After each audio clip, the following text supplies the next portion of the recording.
So it's clear that our program covers all aspects of Homeland Security, which means our faculty are just as well versed. So you mentioned the faculty who teach online are the same who teach on campus, plus a few who teach online who aren't in the area and can't teach here in Richmond. So tell us about those faculty and how they make our program unique. You know, other than talking about our graduates and our students, this is my favorite thing to do, is talk about the faculty and the qualifications.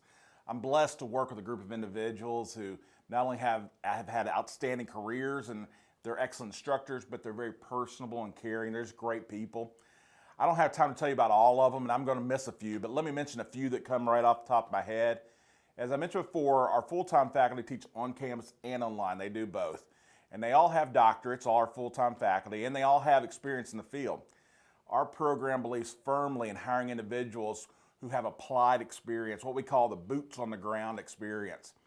From a full-time perspective, we have Dr. Chad Foster. He's a West Point military grad. He worked as an analyst for the Council for State Governments and was also a contractor for the Department of Homeland Security. Next, one of our newest hires, Dr. Joanne McGlown. She has over 3 decades of experience in nursing, emergency medical, healthcare administration, leadership, and extensive federal government experience as a disaster and emergency management consultant. Moving on, another full-time faculty is Dr. Bill Sullivan. He's a retired major from the state police. He worked in special ops, he did intel fusion, and he also did emergency management. And our last full-time faculty member is Dr. Brian Simpkins, and actually met him working on federal grants. He did that for over a decade as well. Now, he's the principal investigator for a grant funding opportunity through the Office of Director of National Intelligence. This is a federal national grant and helps bolster our intel program at EKU.